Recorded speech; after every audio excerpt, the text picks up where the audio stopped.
Good morning, everyone. We're talking about cold prospecting this morning. And for those of you that have a list of prospects, I was at a networking event yesterday, got a long list of prospects that we are not doing stuff with. So when you are trying to reach out to someone in the marketplace that you have never done anything with before, they've never done anything with your organization, they've never done anything with your department, they are brand new.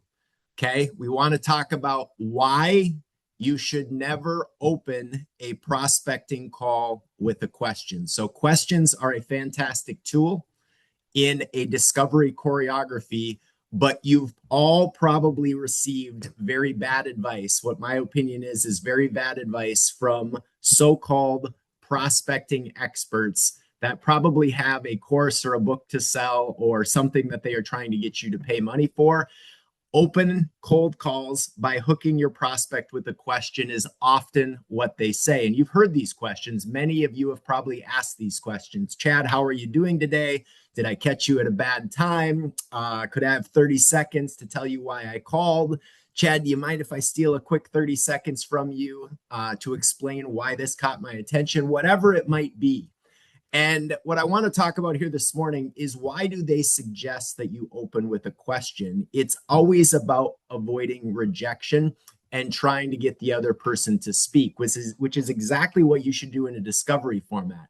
But the irony is, in my 22 years of experience, that opening this way on a prospecting call with a question can unknowingly create more rejection, more awkward moments, more hangups, and more objections for you to overcome. And all of these fail, in my opinion, for the same reason. When you are reaching out to someone that you have never talked to before during the working day, and really anytime, you are interrupting them. You are interrupting a stranger. And that person that you are interrupting, unfortunately, owes you this much. They owe us nothing. They know nothing about you, and they've answered 1,000 prospecting calls or ignored 10,000 prospecting calls, just like the one you are making, that have opened the exact same way. And while questions are good, I want you to caution yourself because, in my opinion, an opening question can put them on the spot and it forces them to do work for someone that they have really no reason to help. And it flags you as just another salesperson running a cheesy script before you've actually said one relevant thing. So questions can overcomplicate prospecting calls to new people that you have not done business with before. And I don't believe that they actually work very well. The people who tell you that they do, I don't think have done much prospecting. So what should we do instead?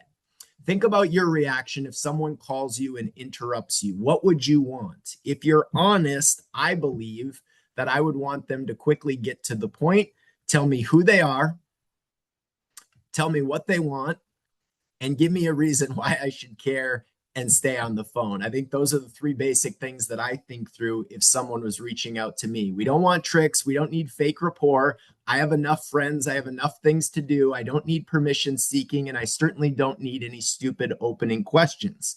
When the primary objective is to set an appointment, just get to the point, be relevant, ask for the meeting. When you do this, you're probably going to get a response in about 30 seconds. They might say yes. They might say no, thank you. Totally fine. It's going to happen a lot. Any of you that have done this game, you're going to get a lot of no thank yous. You might get hung up on, but I don't actually see that happen a whole lot. Or they might hit you with a question or an objection. It is at that inflection point that you've earned the right then to engage and ask questions of your prospect through their objection or through what they are telling you because they have given you a reason to. So when do questions belong on a cold call? When your primary goal is to gather information or qualify, you'll need to ask questions to get the information you need. That's perfectly reasonable and everyone understands that. So in these situations, you simply want to tell them who you are, how you help, and then try to gain their permission to actually ask those questions. So it might sound something like this. This is one of my go-tos. Hey, Chad, my name is Lee Roberts. I'm calling with Creative Planning. We deliver services for founders and their businesses in your industry that help organizations modernize and increase the overall value of their companies. I'm looking for a little bit of information on how you're handling your internal finance function today. And if you haven't taken a critical look at this in the last 12 months, so much has changed. May I ask you a couple of questions? Okay, that would be a way to confidently say who you are, what you want, and then engage in that particular thing. Most people will give you a hesitant yes to this request as long as you get to the point quickly and you sound confident. And once they do, you must remember a very important thing, and that your job on this call is to gather information, not pitch your service. You're trying to sell a meeting, not service. And there's a couple of rules that I wanted to go through here this morning that govern qualifying questions. The first is do not ask more than one question at a time. Ask the question and then listen. You'll typically get two questions in before they try to push you off the phone, though some people will engage in a much longer conversation. Just remember that you can always ask a number of questions later. So stop qualifying the moment you've uncovered enough information to justify asking for the meeting. When you have what you need, ask confidently for it and say something along the lines of, Chad, it sounds like this is certainly worth 30 minutes of your time to explore this further. How is Thursday at 10 a.m. for you? Okay, that is what you want to confidently do. We have to remember that when we're reaching out to people we've never worked with before, we are selling a meeting. We are not selling the thing that we actually do. There's a couple of things that are kind of context as you go through this. I think there are current state qualifiers. So you might want to find out what they're doing today, how they're handling it right now, who they're using, maybe what a current process looks like on their team. So those would be what is current state. The second thing you might want to try to follow or find out regarding qualification might be a little bit more technical in nature. So how many, how much, what are they using for a tech stack, size, number of employees, amount of revenue, whatever those things are might be a little bit more technical in nature. And then the third thing that you might want to try to find out is when does a current contract come up? What does the current budgeting process look like? When is the last time a decision was made like this in the organization? How was that decision actually made in the organization? Even a prospect with zero interest today will usually give you some insight on when that window is going to open. And that answer could be the entire value of that interaction so that you know whether this is someone you need to nurture for a few years. Remember, you can't urgently nurture a prospect, or if this is someone that is ready to buy now. So that is the outreach. You have to be careful when you are reaching outside to people that you've never done business with before.